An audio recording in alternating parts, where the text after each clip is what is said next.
welcome to this webinar. So glad that you're here. We're going to talk about emergency savings.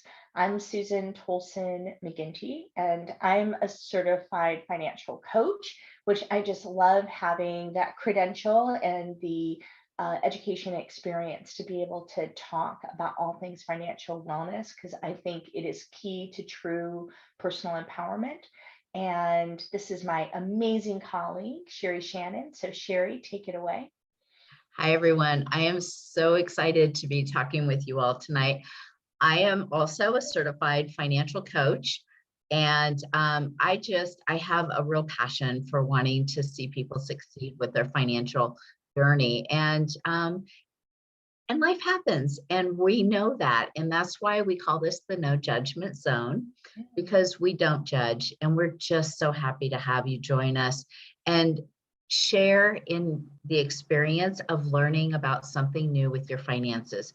And I want to encourage all of you to share your experiences if you want to. I know that some of you have joined us in the past, and you know that Susan and I like to do things with an interactive flair. And so we ask for your comments. We ask for your feedback. Just type it into the chat. Susan's going to be watching that. And do that at any point in time. Feel free to raise your hand if you have a comment or a question. We don't mind being interrupted during the webinar. This is your time, and we want to make it good for you. And we understand your time is valuable, and we really appreciate you joining us tonight. I love that. And we're just having a couple more people are coming aboard. So before we go ahead and flip and add, I just want to make sure you guys know that at the bottom of your screen gives you the opportunity to chat. And to Sheri's point, there are no question. Comments are great. I'm looking at Monique, because Monique asks phenomenal questions, and she has really great insights as well. I think how you manage your money is very personal. There's no right or wrong way. But we like to give some guidelines and some best practices, and then really it's your journey with money. So I'm always interested in some ideas, and Sheri has actually got a nice little poll in here, so I think that'll be fun to do as well. And with that, we already have our first. So hi, Gina. Will this be recorded? Yes, we are recording. We are going to send this out to everybody so that you have this information for you, and to some of those that wanted to be here but couldn't be here. And then Monique, thanks so much for coming back, and we just love that you're here as well. So looks like we know how to do the chat. It is 6:02. So what do you think, Shannon? Let's get it going. Let's get this party started. All right. So I'm going to share my screen with all of you so you can see the PowerPoint.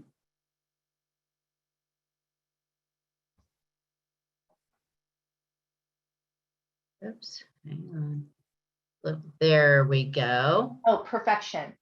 All right. So tonight we're talking about emergency savings.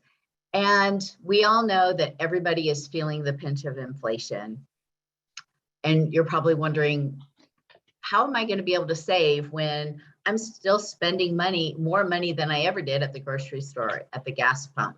So it's never too late to save. And one of the things we'll talk about throughout this webinar is it's every little bit helps, right? And so you don't have to start out crazy big with your savings. A dollar a paycheck works. A few consumer realities, because you know Susan and I love to share a little bit of wisdom with you, and also letting you know that this is the no judgment zone, and this is why, because you're not alone. 75% of Americans do not have $500 to cover an unexpected expense. This is the reality, and we want to help you not be one of that 75%. So we're going to give you some great tips tonight on how to start your emergency savings so that you can cover that unexpected expense. A year ago, Bankrate did this awesome poll to see where are people with their emergency savings.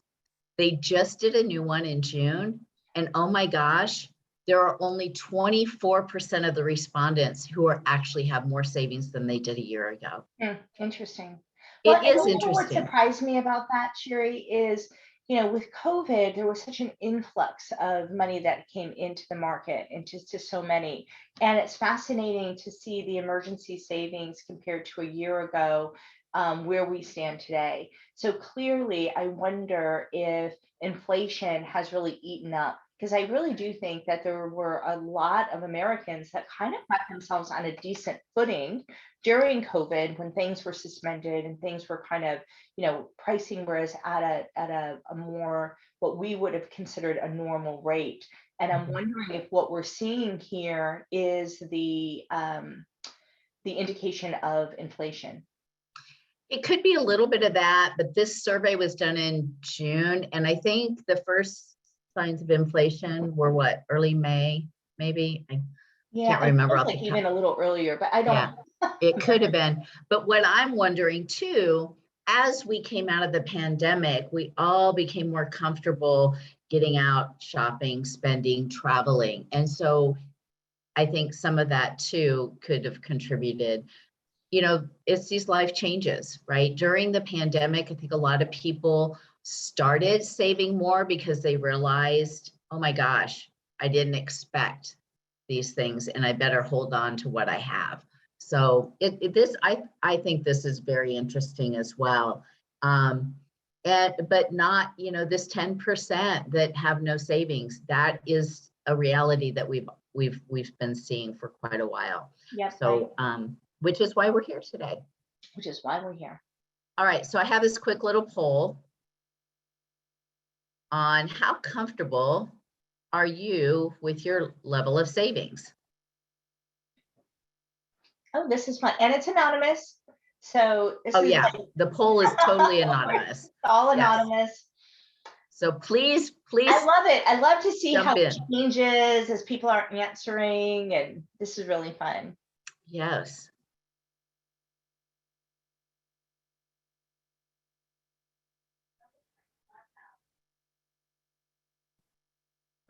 Wow, this is really great. We're all kind of all over the map, aren't we? Yeah. All the different levels. And what I think this really speaks to is, I always think about money is, it's not like you arrive at the destination and it's like you got it all figured out, right? Because there's so many variables and things that are out of our control. I feel like our finances, we're on a constant journey. And when I look at this, I really see this. I see the factor. And it's fascinating to me. And I love this. Yeah, this is really good. Thank you guys for taking a minute for that poll. I love your answers. I love seeing the realness, right, of this and where you're feeling, how you're feeling with your savings account. Yeah, so 100%. I'm gonna stop sharing and get out. There we go. All right. Which, by the way, yes. How do we get rid of that poll? The poll is still, I'm going to close it. I think we have to close the poll. We personally have to. See, this is interactive, guys. You might have to hover on the upper right corner of the poll and X out of it, because it was blocking your next beautiful slide. Thank you, Susan. I had no idea. I didn't either. It's off my screen. Yeah, no, this is perfect. We're all learning. All right. So what is an emergency fund? Hey, it's really your financial safety net. So just like if you were walking a tightrope or something like that, and you've got that net under you, that's what your emergency fund is to catch you whenever you have those unexpected, unplanned for expenses. And it can help you avoid using credit to cover those unexpected expenses. But why is it important? Here's the reality. Life happens. We have home repairs, medical emergencies, car repairs, job loss. These are real life things that happen every day. Did you know, and I just learned this myself, that the #1 reason for credit card debt is medical emergencies. Mm. I just learned that the other day. I thought that was really interesting. Well, that is nice. So even though we have health insurance, right, there's still those medical emergencies that maybe insurance isn't covering. Susan, I'd like you to share your top reason for having an emergency fund. Yeah, because I'm all about personal empowerment, and I'm always about, what can we do to put yourself back in the driver's seat? And to me, I think, we're talking about emergency, or as Chris calls it, the rainy day fund. So we're talking about how do you come up with that first start, right? But when you come up with your first emergency fund, either Sheri's going to talk more about that 500, 1,000, and then we're going to talk about having enough money set aside for 3 to 6 months of the needs. And these are things: keep your lights on. This is not the extras. This is just your needs. So one of the reasons why I love having that is we are in a employee market, which means the employee has a lot of power, and there's a lot of businesses that are looking for talent. And so in my mind, if you have 3 to 6 months saved or even more, you have the opportunity to quit your job. You have the opportunity, instead of, worrying about being fired, you are now in the position that you can walk away from something that, if it's no longer serving you, and give yourself the space to find something else. And you know what? That's a flip of the script, because we've always talked about, oh, in case you get fired, in my mind, or in case you want to fire your job. This is the kind of security and freedom that we're talking about that you can have when you have some of these monies and resources saved away. I love that example, because we might, an employer can fire us, but what if we're so unhappy in our job? And when you're unhappy in your job and your finances are struggling, you are just not a happy person. And so if with an emergency fund, if your job is causing you a lot of heartache, you have an opportunity here to make a change. So Yeah. thank you for that, Susan. You're welcome. You're welcome. And it kind of flips the script. Instead of having fear about money, and to realize money can be your friend, you just need to have a couple of structures and a little bit of devotion to that to allow it to work for you moving forward. Absolutely. Thank you. Thank you. So how much do you need? Well, ideally, and what you've probably heard throughout the industry, if you're on blogs or on Facebook, following financial wellness, or just reading, is 3 to 6 months of essential expenses. So what are the essentials? It's a roof over your head. It's food on the table. It's your transportation.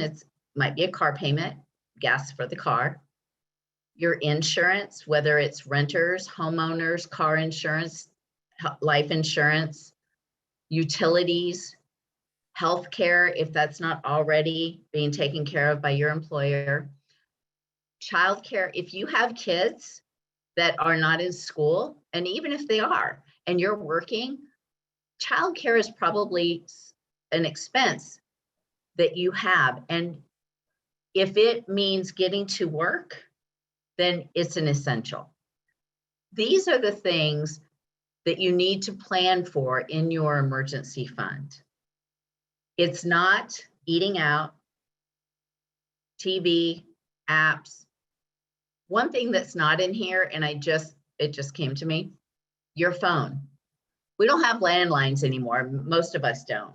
So our cell phone is an essential, because it's how we communicate with the ones we love, but it's also how we communicate in case of an emergency. So I would include a cell phone as an essential. But the other essential that I would say is if you have any other outstanding debt.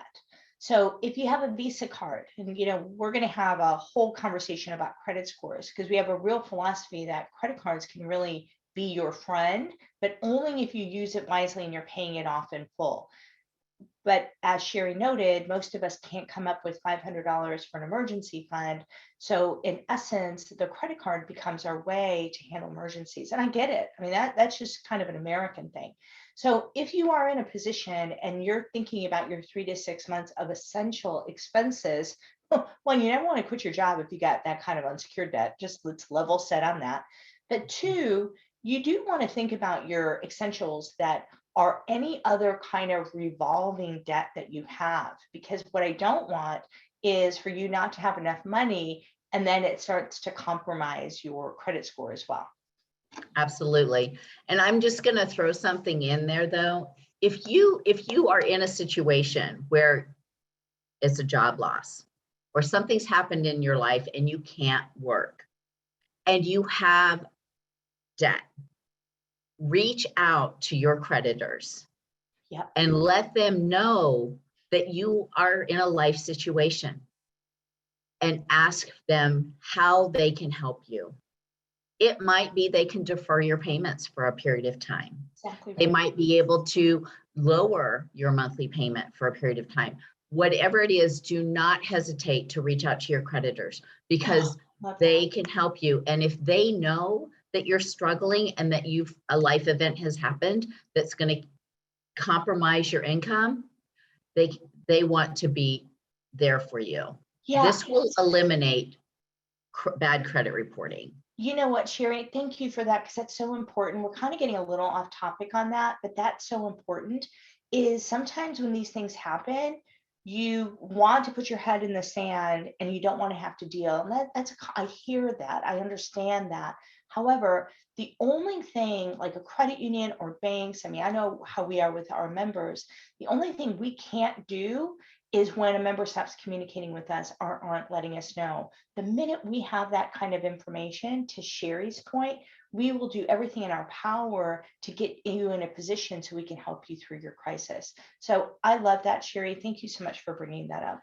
Well, and this will happen with Susan and I. We do get off topic a little bit, because things will pop into our head and we're like, oh, this is great information. We got to share this. So yeah, but that is real. And with inflation happening and, it's an average of, what did I see? It's like over $400 a month we're spending. Maybe not as much today because gas prices are coming down a titch, but I'll tell you what, you see that even in groceries, and it feels like everything has increased. Like all the prices have increased. So even if you're feeling the squeeze today and you're in a spot where you might have to miss a payment, then reach out before. Don't just miss the payment. Have the conversation so it doesn't hurt you. Absolutely. Absolutely. So how do you get started? Well, number one is you need to know what your essentials are, how much you're spending on all those things that you have to have. Go through your bank statements, or your online in your digital application. I was going to say, girl, don't make them go through a bank statement. Go through. Oh, good Lord. Well, if you guys are our credit union members, we have a fabulous digital banking app that makes your life so easy. And if you pay for a lot of your bills, you pay for your bills through your checking account, or if you buy a lot of things with your debit card, then you can go right to your digital banking app and you can see all of that. So easy, see all of your spending.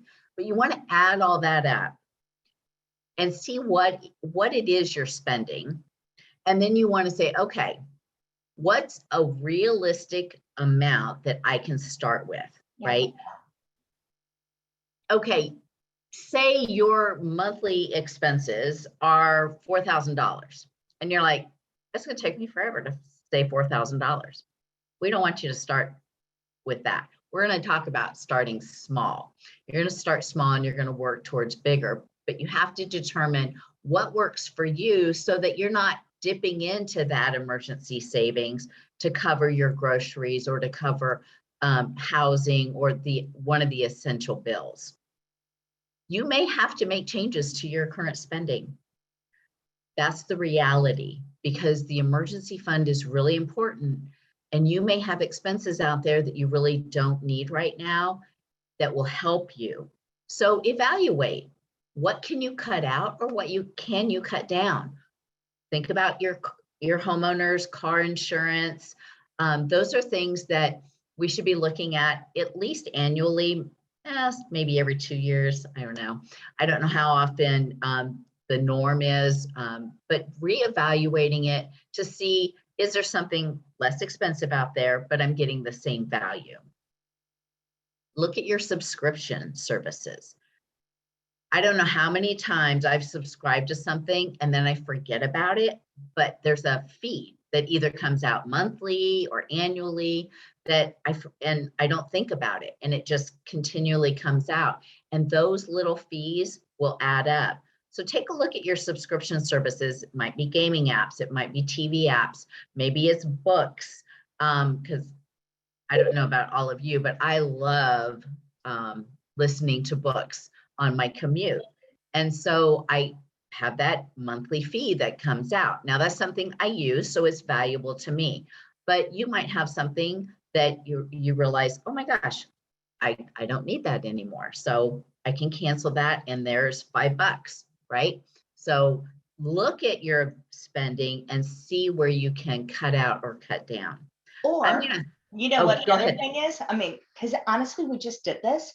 Like literally, I realized I had way too many apps. So I kind of didn't even have the patience. I'm like, I'm not listening to any of this. I'm just going to, I'm going to desubscribe. And so generally they're monthly. So they rolled off. I did that over the summer. So I think I did it like June, maybe early part of July. So what's happened now are those same apps I was paying full price are saying, hey, 50% off, hey, 75% off. So I was just like, that's an interesting thing. They want you back. So initially you're at 100%. You leave them, they'll come at you with a special. You know who else will do a special? Xfinity. So if you're with Xfinity or Comcast, call them and say, what are the specials right now? It's one of those things that if you don't make the effort and you don't ask, you're not going to learn what is available to you. So do know that even though you're part of a service today, some you don't need, but some you want, negotiate. That's right. Important to leave and see what they can do. Good tip. I love it. That's great. What about you? You guys, throw something in the chat. Do you have a quick tip or trick that you'd like to share with us?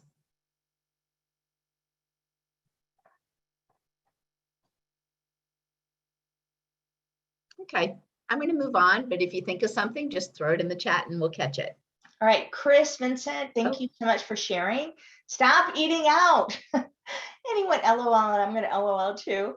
We vowed not to eat out all of 2022, and it has saved us so much money. Oh my gosh, that's fabulous. Oh my goodness. I love that so much.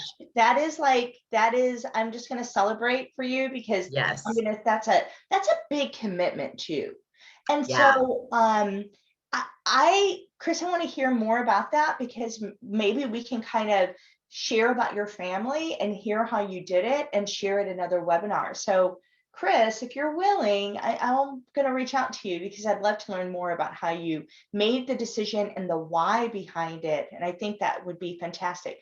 Chris, thank you for that. I'll reach out to you privately, but I'd love to learn more about your story. That's huge. Guys, all of 2022, it's 9/22. That means he has not eaten out for almost 10 months. That's amazing. I want to know where his first place is that he wants to go to when he when they decide to eat out. All right, maybe he'll oh boy, you know what? He's saving it for a real good meal. Y'all see this? A Kobe beef, which is like some of the best beef you're ever gonna have, for hibachi. I'm with you on that celebratory meal. That's awesome. That's great. Very good. Thank you for sharing. All right, moving on. So setting your goals. I mentioned a few minutes ago, set realistic goals that work with your spending plan.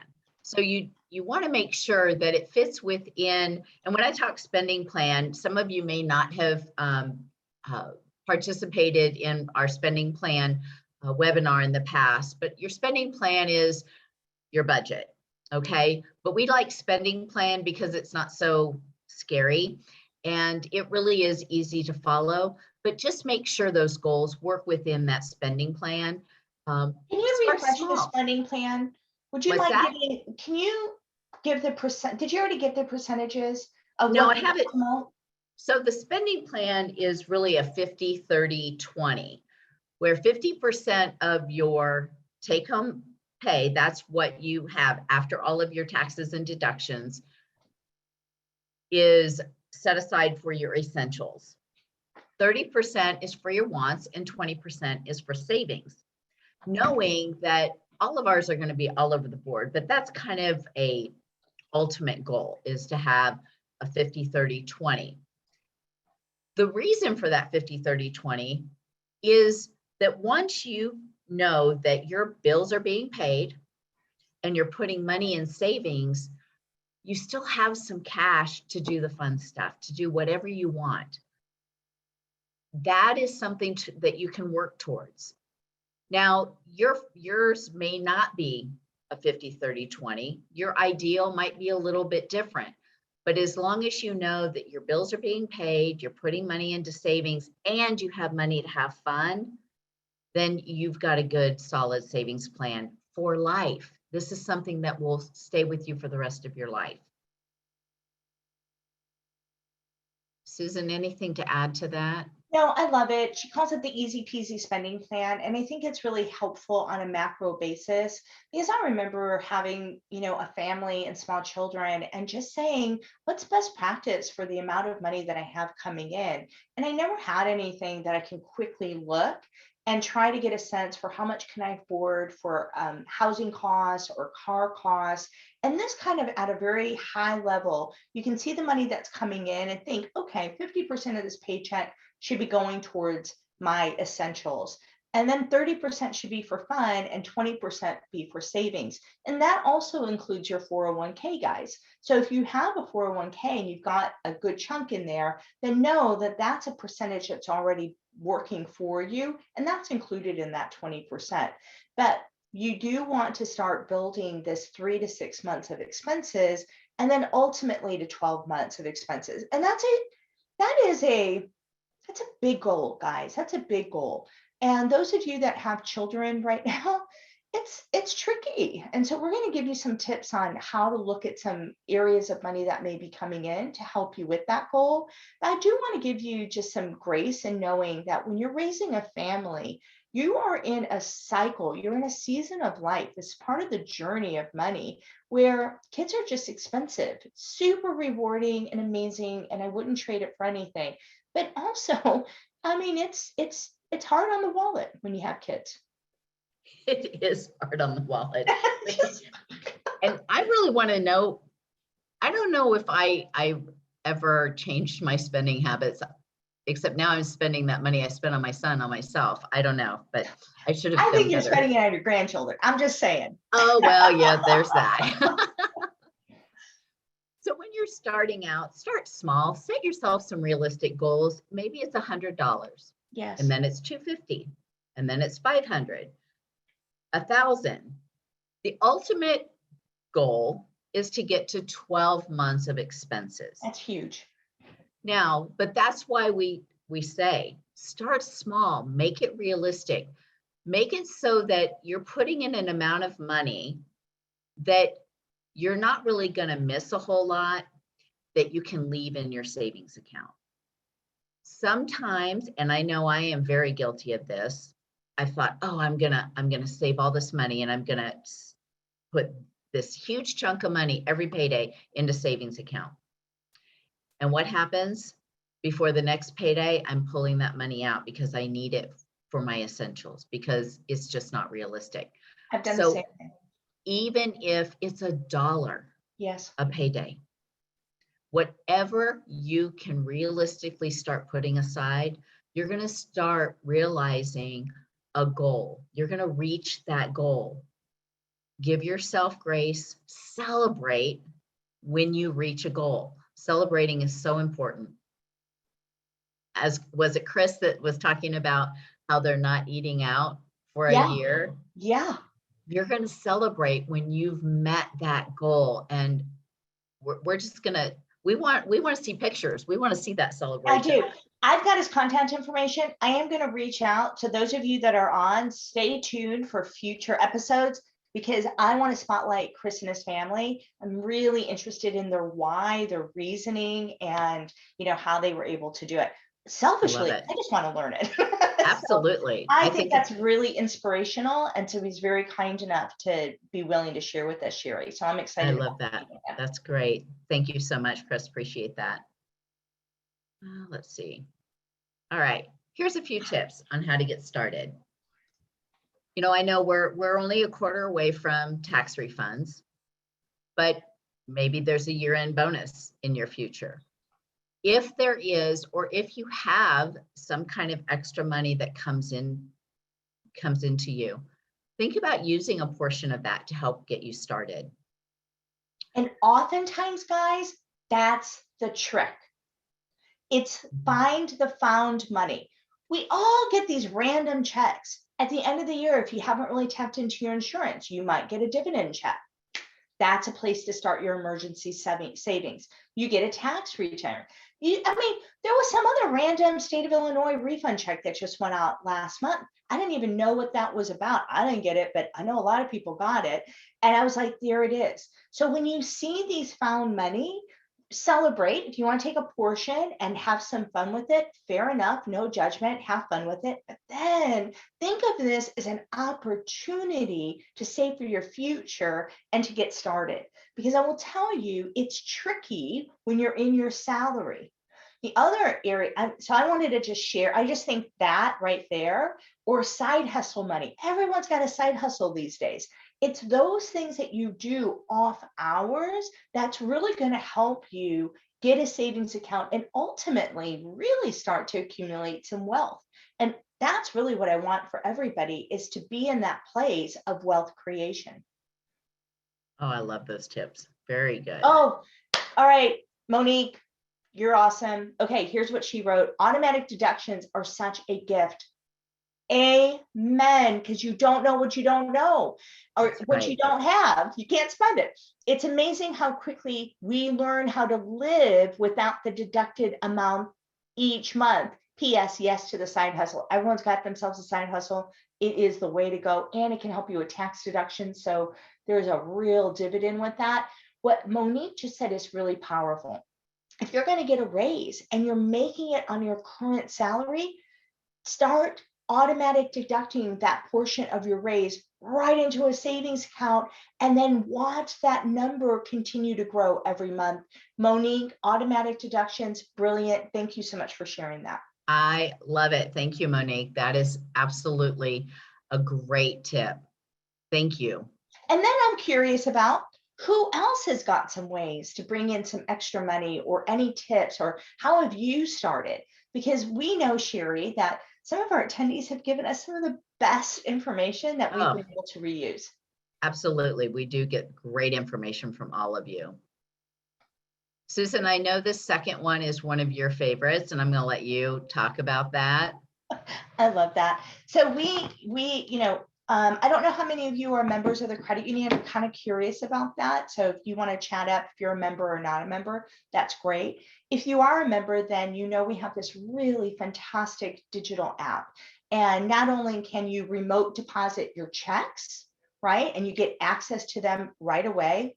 No delay on that. You get them instantly. Or if you've got your paycheck, you get paid early. I mean, we've got all these things that we've done to try to make it easier for our members to have access to their resources. What I love about our savings account, because I'm really visual, I don't like putting it in one bucket because then I forget what it's all for. But instead, on your mobile app, you can set up for free and on your own as many savings accounts as you want. So I've got like an auto repair. My son's in college, so I've got like a college savings account. I've got a normal savings account. I've got an emergency savings account. I've got a vacation savings account. And I've got a Christmas club. Like we have a Christmas club account where you get started in January. It's automatic deductions, and you don't get access to that until October, and then they give you money. I love that. Next year, you know what I'm doing, Sheri? That has just always surprises me, gifts. I need a savings account for birthday gifts. I don't know why it's taking Yes. me so long to figure that one out. Yeah, you're right. And Yes. that's one thing that we all tend to forget. And so sometimes we've got this emergency fund that we're working on for those unexpected big expenses. But what about a savings account, like you said, for gifts, for unplanned for expenses? Because Yes. we don't plan for gifts. So I No, and love the that, birthdays happen every year on the same day. right? And I Yeah, don't it's know not why like it's they're a like, surprise. it is. I'm like, oh no, here comes. And then I don't know. I digress because I just went through some birthday season. And for whatever reason, it was a shocker to me. It should not have been a shocker. Next year, I'm going to get a lot smarter starting in January. A gift savings account. But you can do that too. And we make it super, super easy to be able to do that in any way that makes it easier for you.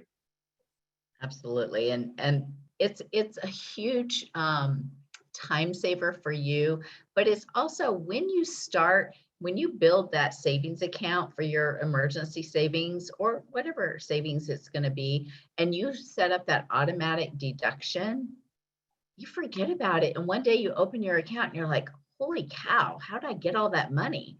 Yeah, that's lovely. Out of sight, out of mind. All right, Susie Orman, I love this quote. It may take you months or even a few years to build up an adequate emergency savings. That's okay. Yes. It's okay. Understand it's not going to happen overnight. Give yourself grace, celebrate the small wins, celebrate those small victories, and know that Susan and I are here to help you. We're happy to take your calls, read your emails, reach out to us if you have questions, or if you have anything you'd like to add. And Yeah, if you have a screenshot this. topic, Take a yeah, if picture of this. absolutely, if you have a topic you want to hear from us, let us know. We would love to do that for you. I think in the next couple of months, we're going to talk about credit scores. And I think that's just such an important topic because it's really the game of banking. And so I'm not sure if you guys are understanding of credit scores or want to learn more about that, but that really is understanding why you're being charged what you're being charged for your interest rates. And once you understand the game and some of the different variables that can help your credit score go up or go down, it really puts you in the driver's seat. And I don't know about you, but if you've ever been in that place where you've applied for something and you're like, I don't know, am I going to get approved or declined? After a session with credit scores, you're going to take away that anxiety because we're going to teach you so you won't have that application anxiety anymore. Absolutely. Oh, Monique, thank you, thank you. Okay. Petrobus, I think that's how you pronounce your name, Wafula. Some more information on savings account at the credit union. What is the current interest rate? Oh, Petrobus, I'll tell you. Go to our website and we can even share, you know what, Sheri, in the follow-up when we send information, maybe we can share the website to some of our savings. But if you look at our CD and money market rates, they're really rich. And I'm going to give this group a tip. You guys are going to get the first to hear. Starting October 1st, take a look at our certificate rates. I don't think there's going to be anybody in the region that's going to be giving as much as we will in some of those certificates. You heard it first. We're dropping it right here. It's official. This is the group in the know, October 1st. But what we want to do is to make sure you have a link so that you can see that and you can move money into there and watch that money really start to leverage some of your savings. All right. So Petrobus, thank you for that. UICCU has great financial wellness page. Thank you, Monique. Well, because we know that everybody wants to get information when they want to get it. So one of the things Sheri and I were really passionate about is making sure that we had 24/7 on-demand opportunities. And so there's a really great assessment on there. So if you're ever curious to see where you stand, take that assessment. And there's some really great learning opportunities. And like, Sheri and I shared, take a picture of this. You have our contact information. We text as well. And we just want to make sure we're a resource for you. And Petrobas, thank you for that. That is, yeah, look at our interest rates. We're very transparent in how we do that. But I'm sharing it first. But October 1st, boy, guys, we're going to have some pretty rich specials that are going to be hitting starting October 1st that were just approved. I love that. I want to give a quick shout out too, because while our CDs are really great and they're going to get better, money markets are an account that a lot of people don't consider because they think, well, I don't have enough money for a money market. We actually have a money market that you don't need to put any money into to get it started. It's going to earn a little bit more money than a regular savings account, and you can add to it on a regular basis.